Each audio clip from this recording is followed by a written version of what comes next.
Hello students, मैं अमित कुमार आप लोगों को इस लेक्चर सीरीज में स्वागत करते हैं।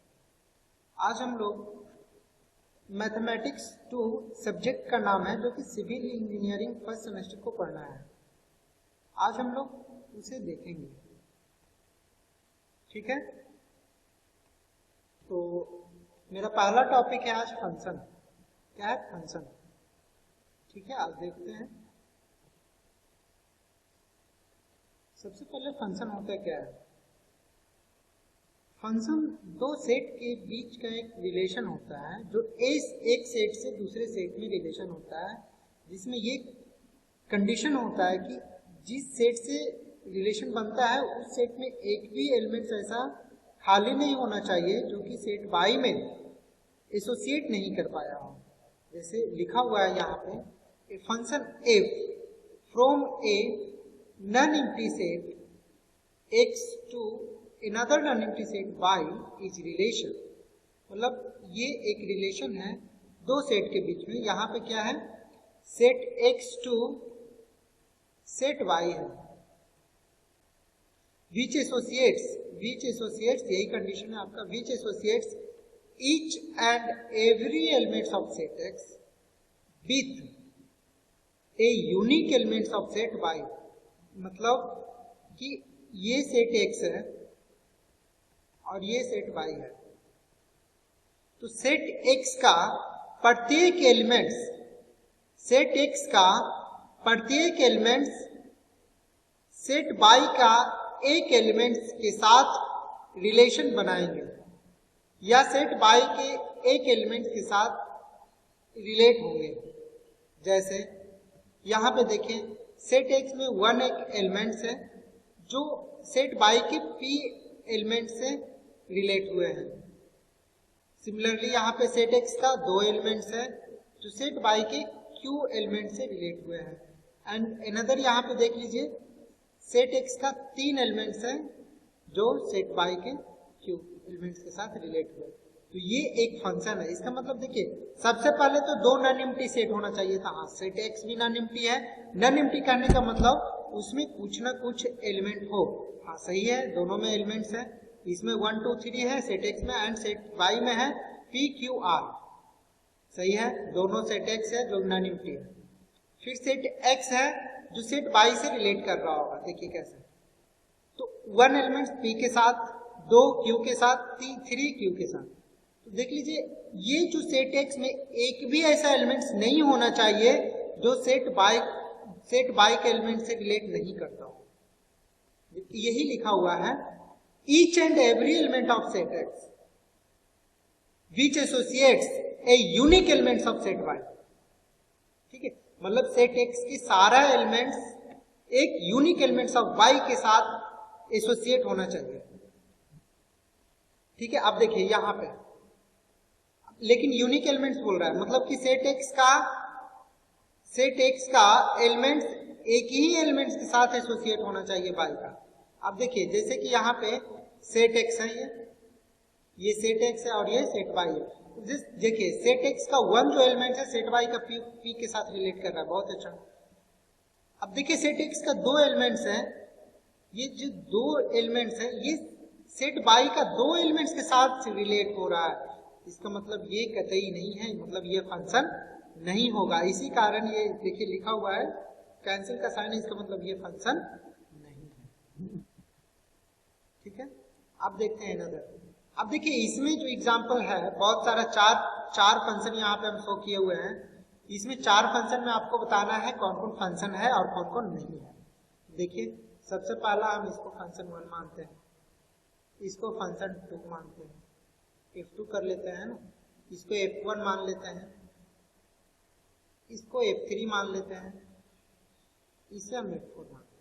अब बताइए कौन कौन फंक्शन है? f1 फंक्शन है, f2 फंक्शन है, f3 फंक्शन है कि नहीं है, f4 फंक्शन है कि नहीं है। तो बताइए, जो स्टेटमेंट है, जो हम फंक्शन का डिफिनीशन बताएं, वो किस पे फॉलो हो रहा है। देखिए अब यहाँ पे ये फंक्शन जो है सारा कैसा फंक्शन है। अब पहले ये देख लीजिए, आप फंक्शन को डिफाइन कैसे करते हैं। देखिए, it is denoted by f such that x to y। इसको पढ़ेंगे कैसे? f such that F such that x2y, इसका मतलब कि फंक्शन कोई एफ है जो रिलेट कर रहा है x2y, है ना, set x to set y, ठीक है। तो अब यहाँ पे देखिए ये कहा, ये कैसा फंक्शन है, यहाँ पे फंक्शन है f such that a to b, देखिए ये a है, a सेट है, ये b सेट है। तो a टू b देखिए, a में कोई भी ऐसा element according to definition of function a set का अगर फंक्शन a टू b है, इसका मतलब सेट a का सारा एलिमेंट्स सेट b के साथ एसोसिएट होना चाहिए, मतलब कि unique elements of set b के साथ। ऐसा नहीं कि a जो एलिमेंट्स है वो 2 या 3 एलिमेंट के साथ एसोसिएट हो जाए, तो ये गलत हो जाएगा। जैसे देखिए सेट a में है, इस एग्जांपल में देख लीजिए, सेट a का जो a b c d elements है, ये देखिए a एलिमेंट्स जो है p के साथ एसोसिएट हुआ है, b q के साथ, c q के साथ।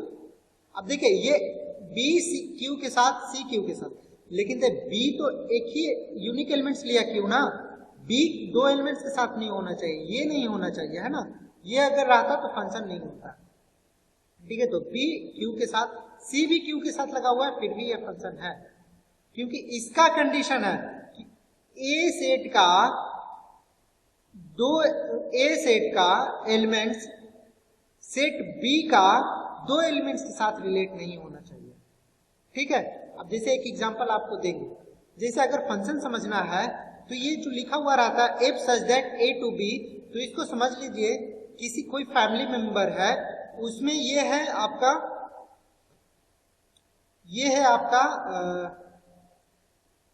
सन मान लीजिए, या कोई सिबलिंग मान लीजिए, उसका कोई वो सन या डॉटर कुछ हो, और ये फादर है।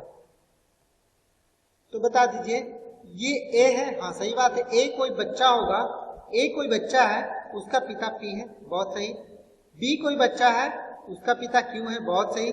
हाँ अब देखिए c भी कोई बच्चा है, उसका पिता q है, हाँ हो सकता है, एक पिता का 2 बच्चा तो होता ही है, सही है।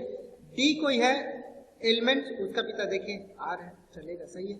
लेकिन देखिए यही एग्जाम्पल फंक्शन 2 में ले लीजिए, ये फंक्शन है, कोई दिक्कत नहीं, पूरा कंडीशन सेटिस्फाई किया। ये फंक्शन देखिए a कोई बच्चा है, देखिए उसका पिता q, और a कोई बच्चा है, उसका पिता r, कभी ये पॉसिबल है? नहीं। समझिए यहीं पे ये पता चल गया कि ये फंक्शन नहीं है। और according to definition of function आप लोग को ये पता भी होगा कि सेट a का सेट b के यूनिक एलिमेंट्स के साथ एसोसिएट होना चाहिए। ऐसा नहीं कि सेट b का 2-3 एलिमेंट्स के साथ अगर एसोसिएट हो जाएगा तो फंक्शन नहीं कहलाएगा। जैसे कि देखिए सेट a का a एलिमेंट्स सेट b का q और r दोनों के साथ रिलेट हुआ है, इसका मतलब ये फंक्शन नहीं है। अब आगे देखने का जरूरत ही नहीं है, ये फंक्शन नहीं है, ठीक है। अब देखिए ये फंक्शन है कि नहीं, अब ये फंक्शन है कि नहीं ये चेक करते हैं। देखिए a सेट a में कितना है, कौन कौन एलिमेंट्स है, a b c d है, ठीक है। अब इसमें देखते हैं, और सेट b में कौन कौन एलिमेंट्स है, p q r। अब इसमें देखते हैं कि ये फंक्शन है कि नहीं। तो पहला मतलब कंडीशन यही है ना फंक्शन होने का, कि जो फंक्शन a टू b रहता है, देखिए जैसे ये फंक्शन a टू b है, तो a सेट में कोई भी ऐसा एलिमेंट्स नहीं होना चाहिए कि जो सेट b में रिलेट नहीं कर रहा हो। अब देखिए इसमें b जो एलिमेंट्स हैं वो सेट b का कोई भी एलिमेंट के साथ रिलेट नहीं कर रहा हो, इसका मतलब ये फंक्शन नहीं है, ठीक है। अब सेट d देखते हैं, अब देखते हैं d नंबर जो एग्जांपल है वो फंक्शन होता है कि नहीं। अब देखिए फंक्शन a टू b है, ये भी फंक्शन a टू b है, मतलब कि a का प्रत्येक एलिमेंट्स एक यूनिक एलिमेंट्स ऑफ b के साथ एसोसिएट होना चाहिए। तो सेट a का a एलिमेंट्स जो p के साथ एसोसिएट हुआ है, बहुत अच्छा। सेट a का b एलिमेंट तो q के साथ, सेट a का c एलिमेंट से r के साथ। अब देखिए सेट b में खाली एलिमेंट्स रह जाए, किसी के साथ एसोसिएट नहीं हो तो कोई प्रॉब्लम नहीं है, फंक्शन है। तो फंक्शन कौन कौन हो गया यहाँ पे, फंक्शन आपके कौन कौन हो गया, कौन कौन एग्जांपल हो गया, मतलब कि फंक्शन यहाँ पे है कौन कौन, f1 है, फिर कौन कौन है, f4 है, और नॉट फंक्शन कौन कौन नहीं है, फंक्शन नहीं है, कौन कौन नहीं है, not satisfy the condition for function कौन कौन नहीं है? F2 and F3। ठीक है, अब नेक्स्ट देखते हैं। यह है इमेज एंड प्री इमेज। तो सपोज कोई फंक्शन है x2 y, तो यहां पे लिखे हुए हैं suppose f such that x2 y is a function if x belongs to x, मतलब कि ये x जो शो कर रहा है ना, वो एक एलिमेंट शो कर रहा है सेट x का। इसका मतलब कि अगर सेट x ये है, सेट x आपका क्या है, देखिए सेट x आपका 1 2 3, तो ये जो x है ना, x एलिमेंट्स को शो कर रहा है। इसका मतलब x1 1 हो गया, x2 हो गया 2, x3 हो गया 3। तो वही बोल रहा है x belongs to set x associated with y belongs to y, मतलब स्मॉल y है तो ये सेट y का एलिमेंट्स है। ठीक है, then y is called image of x in set y। तो y के यहाँ पे क्या हो जाएगा, y इमेज हो जाएगा किसका, x का। किसमें, सेट y में। अगर हम बोले कि 1 का इमेज क्या होगा बताइए, तो आप लोग बोलिएगा इमेज ऑफ 1। यहाँ पे देखिए, अगर हम पूछे कि इमेज ऑफ 1 किसका है, 1 बिलोंग्स टू सेट x, मतलब देखिए 1 किसका एलिमेंट है, सेट x का ना। इमेज ऑफ 1 क्या हो जाएगा बता दीजिए, किसके साथ रिलेट हुआ है बाबू, a के साथ। तो ये क्या हो जाएगा, इमेज ऑफ 1, इमेज ऑफ 1 हो जाएगा a। सिमिलरली इमेज ऑफ 3 अगर बोले तो क्या हो जाएगा, b। अब देखिए इमेज जो 3 एलिमेंट है वो भी b के साथ एसोसिएट हुआ है। यहाँ पे देखिए नहीं दिख रहा होगा आप लोग को, मैं अपना पिक्चर हटा देता हूँ। हाँ, अब देखिए यहाँ पे जो इमेज, यहाँ पे मैं पिक्चर हटा दिया, आप दिख रहा होगा। देखिए ये जो इमेज 1 का इमेज अगर निकालेंगे यहाँ पे, तो ये क्या हो जाएगा, अगर 1 का इमेज निकालेंगे तो यहाँ पे a हो जाएगा, 2 का इमेज निकालेंगे तो b हो जाएगा, अगर 3 का निकालेंगे तो भी b हो जाएगा। ठीक है, अब देखिए 3 और 2, मतलब कि इमेज ऑफ 3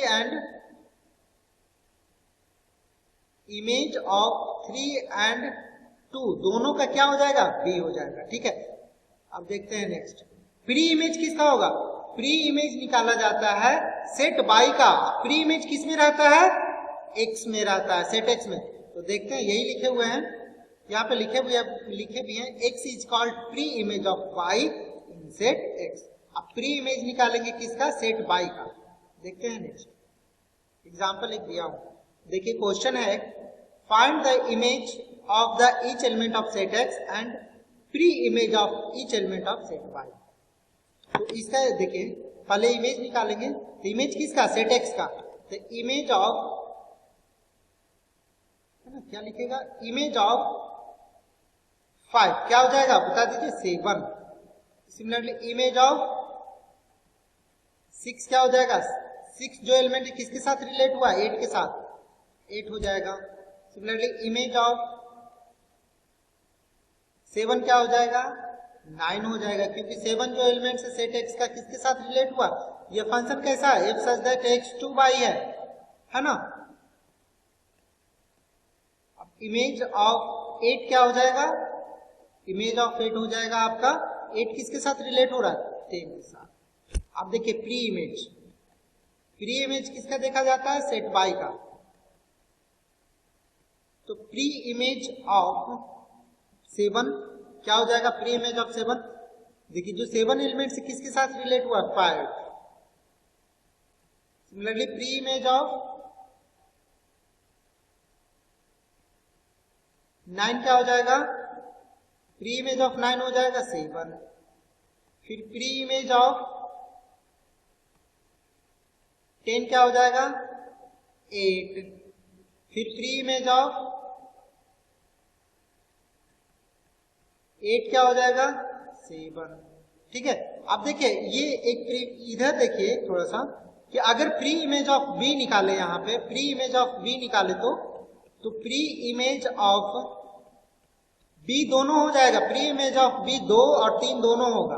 ठीक है, प्री इमेज ऑफ b दोनों होगा, कौन कौन, b देखिए सेट y का जो b एलिमेंट है दोनों के साथ रिलेट हुआ है, 2 और 3, तो इसका प्री इमेज दोनों हो जाएगा, 2 और 3 दोनों हो जाएगा। हेलो स्टूडेंट्स, ये भी एक क्वेश्चन है, इसको हम देखते हैं इमेज एंड प्री इमेज, है ना। तो अभी हम देखते हैं कि इमेज और प्री इमेज इस क्वेश्चन में, जैसे कि यहाँ पे फंक्शन क्या है, एक कोई फंक्शन है f such that a to b, क्या है ए टू बी है। तो अगर हम इमेज निकालें तो इमेज किसका निकलेगा, ए का इमेज निकलेगा, सेट ए का इमेज निकलेगा, किस में निकलेगा, बी में। ए का इमेज किस में होगा, सेट बी में होगा। तो अगर हम बोले कि इमेज ऑफ 3 क्या होगा, तो बोलिएगा 10। इमेज ऑफ 11 क्या होगा, 2। इमेज ऑफ -2 क्या है यहाँ पे, -1। अगर फिगर ए का बात करें तो फिगर ए का, ये फिगर ए का इमेज ऑफ 9 बोले तो कितना है, 10। Image of similarly image of 5 बोले तो 4। तो देखिए ये अगर हम सेट ए एलिमेंट्स का अगर इमेज निकालना चाहते हैं तो मुझे सेट बी में इमेज इसका मिलता है, लेकिन ये फंक्शन होने का एक कंडीशन होता है, every element of set A has one and only one image in set B। मतलब कि प्रत्येक एलिमेंट्स का, मतलब सेट A का प्रत्येक एलिमेंट्स का एक एलिमेंट्स, केवल और केवल एक एलिमेंट्स किस में होना चाहिए, सेट B में होना चाहिए। अगर सेट A का प्रत्येक एलिमेंट्स के पास अगर इमेज नहीं रहता है सेट बी में तो फंक्शन नहीं कहलाएगा। और ये भी कंडीशन है कि सेट ए का प्रत्येक एलिमेंट्स का केवल और केवल एक ही इमेज सेट बी में होना चाहिए, है ना। केवल और केवल एक ही इमेज सेट बी में होना चाहिए। इसका मतलब क्या कि सेट ए का प्रत्येक एलिमेंट्स केवल और केवल एक ही एलिमेंट्स के साथ एसोसिएट होगा, ठीक है। मतलब कि सेट ए का प्रत्येक एलिमेंट्स केवल और केवल सेट बी का एक ही एलिमेंट्स के साथ एसोसिएट होगा, ठीक है। जैसे कि देखिए इमेज ऑफ 3 10, इमेज ऑफ 11 2, मतलब केवल और केवल एक ही। ऐसा है कि इमेज ऑफ 3 कुछ और आया है कहीं इमेज ऑफ 3 केवल नहीं है ना, इमेज ऑफ 3 केवल क्या है, 10 है। तो ये फंक्शन है, ठीक है। और इसमें देखिए ये फंक्शन नहीं है, तो देखिए इसमें क्या होता है। अगर इस फिगर से आप देखना चाहते हैं तो इमेज ऑफ 3 अगर देखिएगा तो देखिए कितना है, 6 और 7 2 है ना, क्योंकि 2 के साथ एसोसिएट हुआ है, 2 के साथ ये रिलेशन बनाया है। तो एक 6 है और 7 है, तो ये फंक्शन नहीं होगा। मतलब कि यहीं पर चेक हो गया कि ये फंक्शन नहीं होगा। और एक इसका फंक्शन नहीं होने का एक और भी रीजन है कि देखिए सेट ए का प्रत्येक एलिमेंट्स के साथ सेट बी में प्रत्येक एलिमेंट्स के साथ एसोसिएट होना चाहिए। देखिए सेट ए का जो 11 एलिमेंट्स है, जो यहाँ पे 11 एलिमेंट्स है, वो किसी भी सेट बी का किसी भी एलिमेंट्स के साथ एसोसिएट नहीं हुआ है। इसका मतलब ये फंक्शन नहीं है। तो इसका फंक्शन ना होने का 2 रीजन है। एक पहला तो सेट ए का जो 3 एलिमेंट्स है वो 2 एलिमेंट सेट बी का 2 एलिमेंट्स के साथ एसोसिएट हुआ है।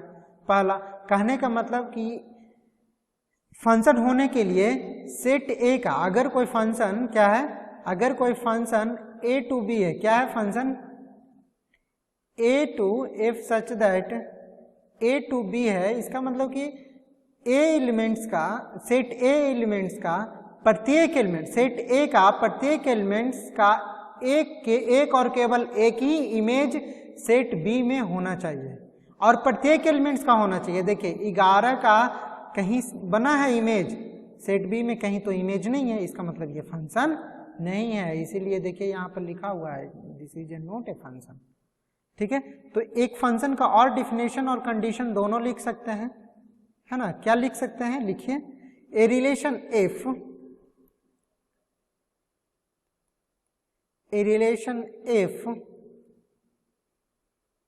फ्रॉम ए सेट ए, देखिए ये सेट ए है, set A to another set B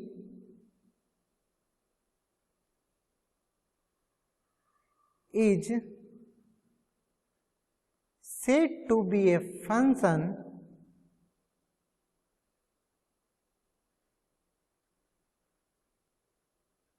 if and only if every elements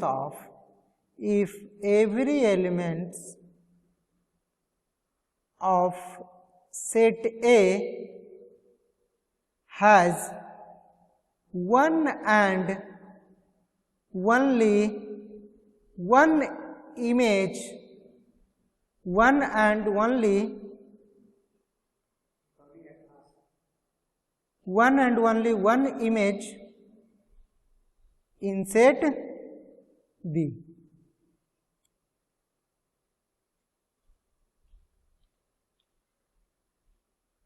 इसका मतलब क्या बोले, यहाँ पे फंक्शन होने का लिए एक कंडीशन है, a relation f from a set A to another set B is said to be a function. कोई रिलेशन जो है ए टू बी है उसको हम फंक्शन कब बोलेंगे, जब ए सेट ए का प्रत्येक एलिमेंट्स के पास केवल और केवल एक इमेज होना चाहिए, किस में, सेट बी में। जैसा कि देखिए ये सेट ए का प्रत्येक एलिमेंट्स का इमेज है सेट बी में, इसका मतलब ये क्या है, फंक्शन है। अब यहाँ देखिए फिगर बी में, यहाँ पे देखिए सेट ए का प्रत्येक एलिमेंट्स के पास इमेज नहीं है। देखिए 3 के पास है, वो भी 2 है, एक ही इसका इमेज होना चाहिए, 2 इमेज है, इसका मतलब ये भी गलत है। दूसरा नंबर इसका क्यों नहीं है फंक्शन, देखिए 11 नंबर के पास कोई इमेज नहीं है, इसका मतलब इसमें 2 गलती है, 2 मिस्टेक है फंक्शन नहीं होने का, है ना, 2 रीजन है फंक्शन नहीं होने का। ठीक है, अब आगे देखते हैं हम लोग domain and codomain and range of a function. अब देखते हैं हम लोग डोमेन क्या होता है, कोडोमेन क्या होता है and range of a function क्या होता है। तो यहां पर देखिए कोई फंक्शन x to y है,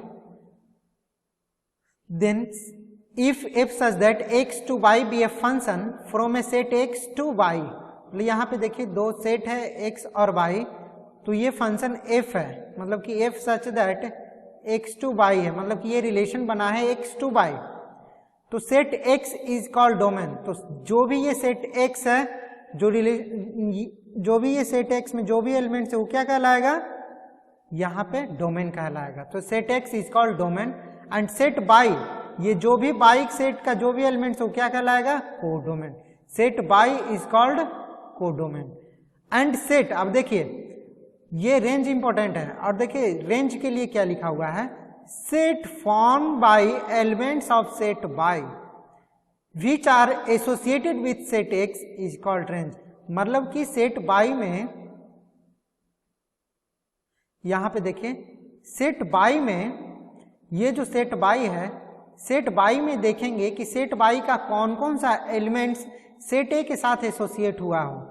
अगर सेट a के साथ y का जो एलिमेंट्स, सेट y का जो एलिमेंट सेट x के साथ एसोसिएट हुआ हो वो रेंज कहलाएगा। ठीक है, जैसे कि यहाँ पे देखिए 2 है, 4, 6, 8, ये सब देखिए सेट x के साथ एसोसिएट हुआ है, इसका मतलब इसका रेंज कौन कौन हो जाएगा, 2, 4, 6, 8 हो जाएगा। और कोडोमेन पूरा होगा, ध्यान में रखें ये कोडोमेन पूरा हो जाएगा, जितना भी सेट y में एलिमेंट्स है ये कोडोमेन पूरा होगा। और डोमेन क्या होगा, सेट x का पूरा एलिमेंट्स, है ना। अब तो जानते ही होंगे फंक्शन होने के लिए सेट, जो सेट x है वो सेट x का सारा एलिमेंट सेट y के साथ, सेट y के एलिमेंट्स के साथ एसोसिएट होना चाहिए या रिलेट होना चाहिए। अगर सेट x का सारा एलिमेंट्स अगर सेट y के साथ एसोसिएट नहीं हुआ हो या रिलेट नहीं हुआ हो तो फंक्शन नहीं कहलाएगा। अभी एक बताए थे कि सेट x का प्रत्येक एलिमेंट्स के पास इमेज होना चाहिए, केवल और केवल एक इमेज होना चाहिए सेट y में, तो ये फंक्शन कहलाएगा। जैसे देखिए 1 का इमेज है 2, 2 का इमेज है 4, 3 का इमेज है 6, 4 का इमेज है 8, 5 का इमेज है 8। इसका मतलब देखिए सेट x का प्रत्येक एलिमेंट्स के पास केवल और केवल एक इमेज है कि, और इमेज है किसमें, सेट y में, इसका मतलब ये फंक्शन है। ठीक है, अब देखते हैं अगर हम इसमें लिखना चाहें कि डोमेन, अगर इस फिगर से आप लोग समझना चाहें तो डोमेन क्या हो जाएगा, डोमेन ऑफ द फंक्शन क्या हो जाएगा बताइए, सेट एक्स का जितना भी एलिमेंट्स है सारा डोमेन हो जाएगा, मतलब 1 2 3 4 5। को डोमेन लिखे तो को डोमेन हो जाएगा सारा एलिमेंट्स ऑफ सेट वाई। को डोमेन क्या क्या हो जाएगा, 2 4 6 8 10, है ना, ये सब क्या हो गया, को डोमेन हो गया। अब रेंज क्या होगा,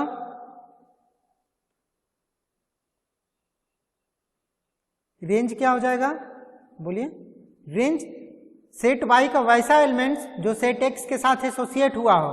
तो सेट वाई का कौन कौन सा एलिमेंट सेट एक्स के साथ एसोसिएट हुआ हो या रिलेट हुआ हो, देखिए दो या तो सेट वाई का वैसा एलिमेंट्स जिसके पास प्री इमेज हो, तो देखिए सेट 2 का प्री इमेज 1 है, सेट 4 का 2 है, सेट 6 का प्री इमेज 3 है, सेट 8 देखिए 8 एलिमेंट्स का प्री इमेज 4 है, 4 और 5 दोनों है, और 10 के पास है नहीं, तो इसका मतलब रेंज में क्या हो जाएगा 2 4 6 8, क्योंकि 10 जो एलिमेंट्स है ये किसी के साथ भी एसोसिएट नहीं हुआ है या किसी भी सेट एक्स का किसी भी एलिमेंट्स के साथ रिलेट नहीं हुआ है, इसीलिए ये क्या हो जाएगा, रेंज कहलाया जाएगा यहाँ पे 2 4 6 8, ठीक है, ये रेंज हो गया। तो यहाँ से क्लियर हो गया जो ये रेंज है किसका सबसेट है, range is the subset of किसका, कोडोमेन का, किसका, कोडोमेन का। देखिए ना जितना जो एलिमेंट्स रेंज है ना वो सारा का सारा एलिमेंट्स कोडोमेन वाला है, ठीक है। अब नेक्स्ट हम लोग देखते हैं,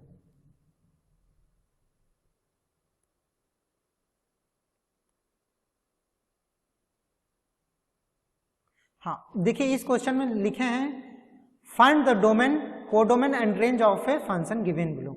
इसमें देखिए, अब देखिए इसमें क्या क्या होगा, डोमेन आप लोग क्लियरली अभी बताए थे कि सेट एक्स का वैसा अगर कोई फंक्शन दिया हुआ है, यहाँ पे f such that x to y कोई फंक्शन है, एक्स टू वाई फंक्शन है ना, तो यहाँ पे देखिए क्या है, सेट एक्स पहले देख लीजिए ये फंक्शन है कि नहीं, हाँ फंक्शन है, क्योंकि सेट एक्स का प्रत्येक एलिमेंट्स के पास इमेज है और केवल एक ही इमेज है, तो ये फंक्शन है। जैसे सेट देखिए 5 7 है, 6 का इमेज 8 है, 7 का इमेज 9 है और 8 का इमेज 10 है, तो प्रत्येक एलिमेंट्स के पास इमेज है, इसका मतलब ये फंक्शन है।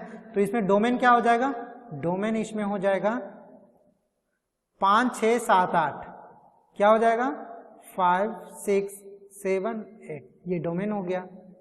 कोडोमेन क्या हो जाएगा, जितना भी सेट वाई में एलिमेंट से सारा डोमेन कोडोमेन हो जाएगा, बोलिए 7 9 10 8 4, ठीक है। अब रेंज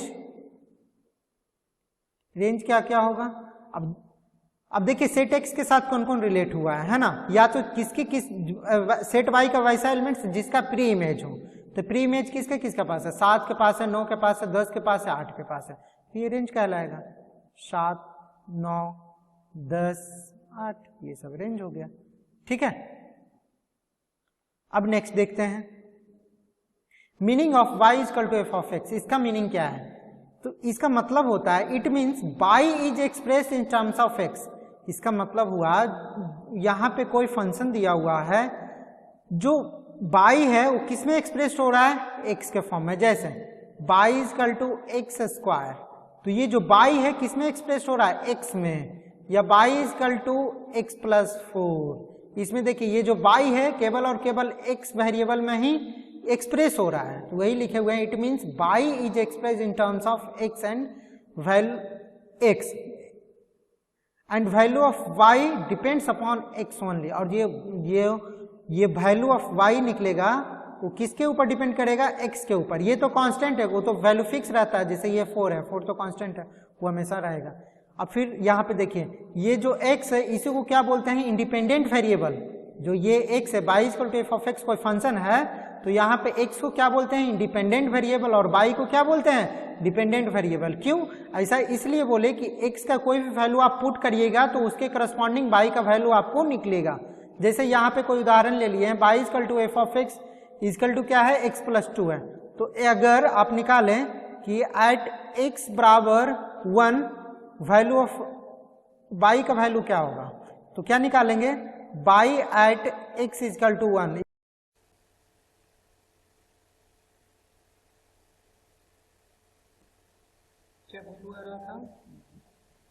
y का एट x बराबर 1 क्या लिखेंगे, f ऑफ 1, जहां जहां x है वहां वहां क्या दे देंगे, एट x बराबर 1, इसका मतलब वहां वहां 1 देंगे, 1 प्लस 2 क्या हो गया 3, इसका मतलब अगर निकालेंगे f ऑफ 3 क्या निकलेगा, देखिए x बराबर 3 इस वाले में, तो x बराबर 3 क्या हो जाएगा 3 प्लस 2, इसका मतलब ये 5 आया, ये 5 किसका आया, y का वैल्यू आया कब, जब x बराबर कितना है 3, ठीक है।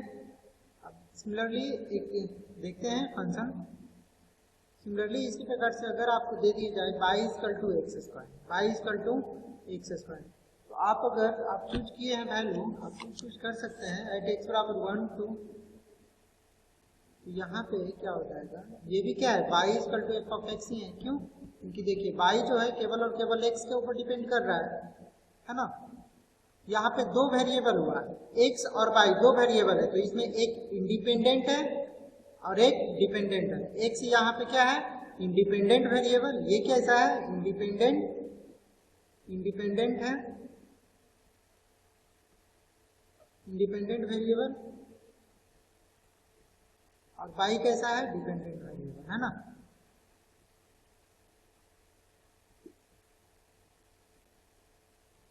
तो यहाँ पे y equal to x square है, तो अगर आप लेते हैं x बराबर 1, x बराबर 1 पे y बराबर कितना हो जाएगा बताइए, 1 का स्क्वायर कितना 1, x बराबर 2 लेते हैं तो y बराबर क्या हो जाएगा 2 का स्क्वायर 4, x बराबर 3 लेते हैं तो y बराबर 3 का स्क्वायर 9।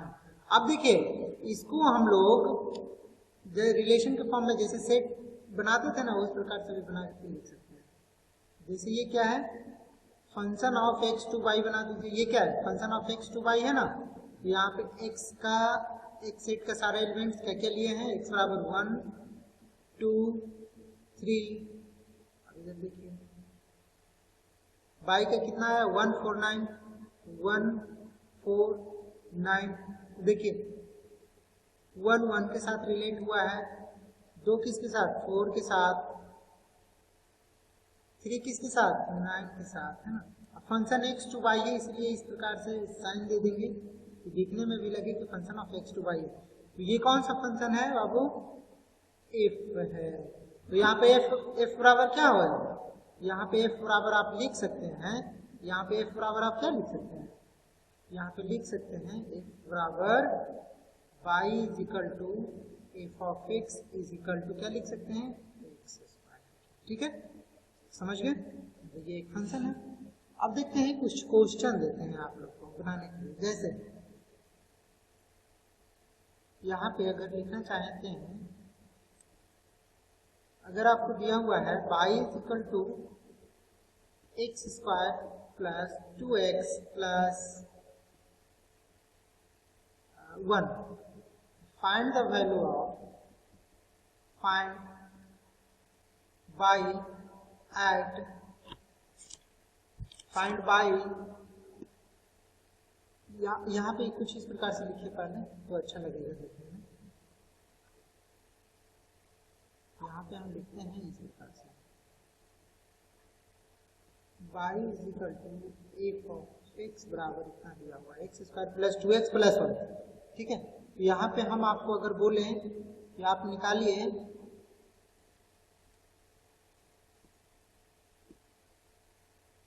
हम आपको बोल रहे हैं यहाँ पे निकालने के लिए find F of 1 F of 3 and F of -1, निकाल के बताइए कैसे निकालेंगे, बहुत ही आसान है, देखिए कैसे निकलेगा।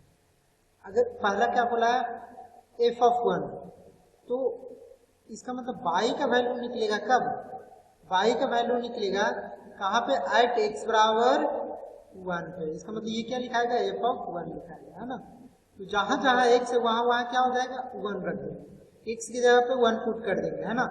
तो x की जगह पे 1 पुट करिए, 1 का स्क्वायर प्लस 2x प्लस 1 कितना हो गया 1 का स्क्वायर 1, यहाँ पे देखिए x की जगह पे यहाँ पे क्या रखेंगे 1 ना, तो 1 प्लस 2 इंटू 1 2 प्लस 1 क्या हो गया 2 प्लस 1 3 प्लस 1 4।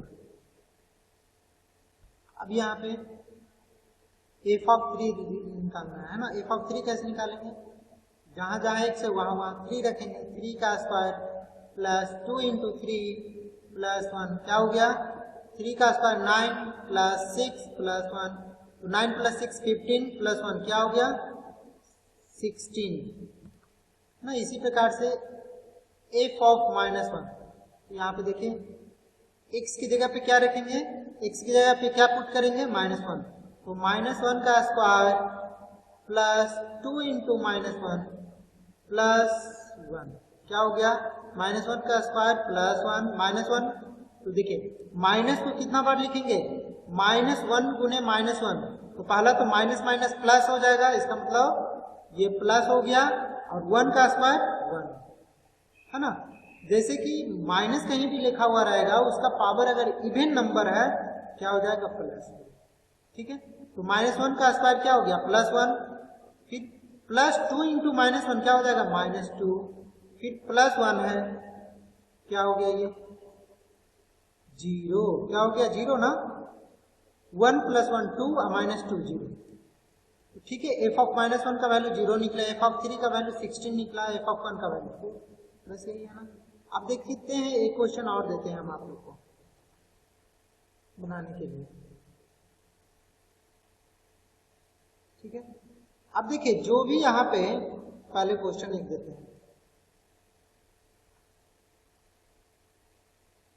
देखिए यहाँ पर भी एक समझाया गया है domain and range of a function, domain and range of a function y equal to f of x।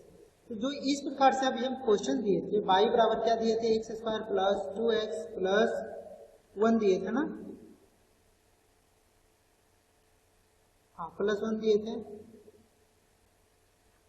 तो ये यहाँ पे अगर हम दे रहे हैं x square plus 2x plus 1, तो देखिए ये क्या है y equal to f of x है ना, ये भी तो y equal to f of x है, तो पॉसिबल वैल्यूज ऑफ x क्या हो जाएगा डोमेन हो जाएगा।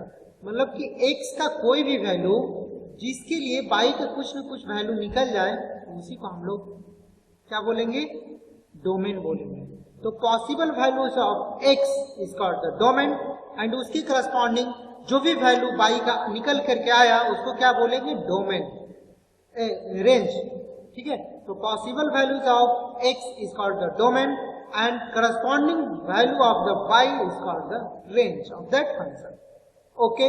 जैसे कि बाबू यहीं पे हम क्या बोल दिए हैं y equal to x square plus 2x plus 1, ये यहाँ पे दिया हुआ है। तो यहाँ पे कोई भी x का कोई भी वैल्यू लीजिए, x का कोई भी वैल्यू लीजिए, चाहे आप निगेटिव में लीजिए या पॉजिटिव में लीजिए, कुछ भी लीजिए 3 4 5 कुछ भी, मतलब कि माइनस इन्फिनिटी से लेकर के नंबर लाइन का कोई भी वैल्यू, माइनस इन्फिनिटी से प्लस इन्फिनिटी तक के कोई भी वैल्यू लीजिए जिसके लिए y का वैल्यू कुछ न कुछ निकल जाएगा। इसका मतलब जो y equal to x square plus 2x plus 1 है, इसका डोमेन क्या हो जाएगा, इसका डोमेन हो जाएगा आपका ऑल रियल नंबर। क्या हो जाएगा ऑल रियल नंबर। चूंकि क्यों, क्योंकि माइनस इन्फिनिटी से प्लस इन्फिनिटी तक जो भी वैल्यू होता है उसको क्या बोलते हैं रियल नंबर। तो माइनस इन्फिनिटी से इन्फिनिटी तक कोई भी वैल्यू आप लीजिएगा उसके लिए आपको यहाँ पे y का वैल्यू कुछ न कुछ निकल जाएगा। इसका मतलब इसका डोमेन क्या हो जाएगा ऑल रियल नंबर। इसको क्या बोलते हैं बाबू ऑल रियल नंबर बोलते हैं, ठीक है। और आप लोग को बताए ही थे रियल नंबर क्या होता है, रियल नंबर रेशनल नंबर भी होता है और इरेशनल नंबर भी होता है। और रेशनल नंबर आप लोग को बताए थे, सारा कुछ बता दिए। रेशनल नंबर भी कितने प्रकार के होते हैं, है ना। तो डोमेन रेंज क्लियर हो गया। अगर कोई फंक्शन है y equal to f of x, तो उसका डोमेन क्या हो गया possible values of x is called the domain and domain of that function and the set of corresponding value of y is called the range of the function. जैसे कि अभी आप ले रहे थे ना, जैसे कि f ऑफ 1 निकाल रहे थे, f ऑफ 1 निकाले थे तो कितना वैल्यू आया था आपका 1 2 प्लस 1 3 प्लस 4 आया था ना। इसका मतलब ये 4 क्या आ रहा है, ये एक वैल्यू आ रहा है इसका, क्या किसका वैल्यू आ रहा है y का वैल्यू आ रहा है कहाँ पे x बराबर 1 पे। तो ये क्या कहलाएगा, ये रेंज कहलाता है। तो ऐसा ही x का कोई भी वैल्यू लेंगे माइनस इन्फिनिटी से प्लस इन्फिनिटी तक है तो कुछ न कुछ y का वैल्यू निकलेगा। तो यहाँ पर जो y का वैल्यू भी निकलेगा ना उसमें माइनस इन्फिनिटी से प्लस इन्फिनिटी के बीच में ही निकलेगा कोई भी वैल्यू। तो इसका मतलब इसका रेंज भी जो हो जाएगा वो रेंज भी क्या हो जाएगा बाबू, ऑल रियल नंबर ही हो जाएगा। क्योंकि यहाँ पे जब आप x का कोई भी वैल्यू माइनस इन्फिनिटी से प्लस इन्फिनिटी तक के बीच में रखेंगे तो इसका जो y का जो वैल्यू भी निकलेगा वो माइनस इन्फिनिटी से प्लस इन्फिनिटी तक ही निकलेगा। इसीलिए इसका रेंज क्या हो जाएगा, ऑल रियल नंबर। हम आपको बताएंगे आगे ये जो अलजेब्रिक फंक्शन, ये कैसा फंक्शन है, अलजेब्रिक फंक्शन है। तो अलजेब्रिक फंक्शन का डोमेन एंड रेंज निकालने के लिए हम बताएंगे क्या क्या कंडीशन इसमें होता है। ठीक है, तो अभी इसका क्या हो जाएगा, रेंज भी इसका क्या हो गया, ऑल रियल नंबर। ठीक है, अब देखते हैं रियल वैल्यू फंक्शन क्या होता है। रियल फंक्शन होता है क्या और रियल वैल्यू फंक्शन क्या होता है। तो वैसा फंक्शन जिसका डोमेन ऑल रियल नंबर हो उसको रियल फंक्शन बोलते हैं, और जिसका रेंज भी ऑल रियल नंबर हो जाए उसको रियल वैल्यू फंक्शन भी बोलते हैं। ठीक है, किसी का वैल्यू क्या निकलता है, आउटपुट वैल्यू निकलता है ना। जैसे कोई भी अगर आप निकालें x² + 2 ऐसे कुछ लिए हुए हैं तो इसका क्या निकलेगा, कुछ न कुछ आउटपुट निकलेगा, है ना। जैसे कि हम अगर ले लें y = 3x + 2 ले लें, है ना। तो इसका क्या हो जाएगा, इसका डोमेन भी क्या हो जाएगा, ऑल रियल नंबर हो जाएगा। क्यों, क्योंकि यहाँ पे x का कोई भी वैल्यू आप लीजिए जिसके लिए y वैल्यू क्या हो जाएगा, निकल जाएगा, या y का वैल्यू आप फाइंड कर सकते हैं। तो ये क्या हो गया, डोमेन इसका हो गया ऑल रियल नंबर। फिर रेंज, जिसका अगर इसका वैल्यू आप x का कोई भी वैल्यू माइनस इन्फिनिटी से प्लस इन्फिनिटी तक के लीजिएगा ना तो इसका भी वैल्यू जो y का भी वैल्यू इसके करस्पॉन्डिंग माइनस इन्फिनिटी से प्लस इन्फिनिटी के बीच में ही आएगा। इसलिए इसका रेंज भी क्या हो गया, ऑल रियल नंबर हो गया। तो वैसा फंक्शन जिसका डोमेन अगर ऑल रियल नंबर आया तो उसको क्या बोलेंगे, रियल फंक्शन बोलेंगे। इसका मतलब देखिए लिख दिए हैं, if the domain of a function is all real number और ए सबसेट ऑफ रियल नंबर, या तो subset of real number. Subset मतलब सबसेट जरूरी नहीं है कि पूरा का पूरा रियल नंबर हो, लेकिन सबसेट ऑफ रियल नंबर हो तो उसको भी बोलेंगे क्या, रियल वैल्यू फंक्शन।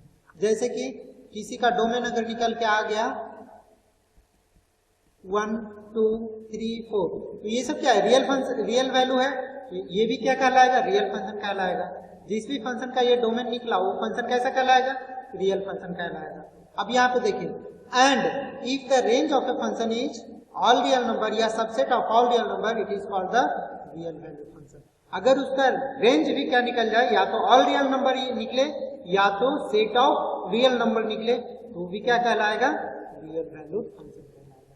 जैसे y का अगर वैल्यू आया मतलब कि रेंज उसका क्या आ रहा है, या तो ऑल रियल नंबर आ रहा है या तो सबसेट ऑफ रियल नंबर आ रहा है। सबसेट ऑफ रियल नंबर कुछ भी माइनस इन्फिनिटी तक प्लस इन्फिनिटी तक कुछ भी वैल्यू आ रहा है तो क्या कहलाएगा, रियल वैल्यू फंक्शन कहलाएगा, रियल वैल्यू फंक्शन कहलाएगा।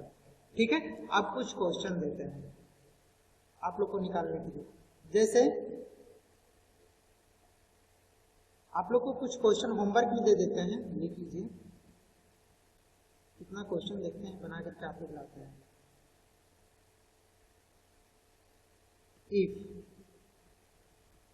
if of x is equal to x² + 3 and 2x, अब देखिए दो वैल्यू यहाँ पे दिए हैं। जब ये वैल्यू x का वैल्यू 4 के x का वैल्यू 0 और 4 के बीच में हो रहा है तब ये वैल्यू, ये f of x का वैल्यू इतना होगा। और अगर x का वैल्यू अगर 4 से लेकर के 6 तक के हो, 6 में इक्वल टू लगा देते हैं तो उसका वैल्यू क्या होगा, 2x होगा। तो आपको फाइंड करना है, find f of 2, f of 4, f of 5 and f of 6। ठीक है, इतना वैल्यू आप लोग का होमवर्क है, इतना आप लोग निकाल करके मुझे बताइएगा, ये रखिएगा। नेक्स्ट क्लास में हम लोग इसको डिस्कस करेंगे। ठीक है, तो थैंक यू, आज इतना ही, नेक्स्ट क्लास में बात करेंगे।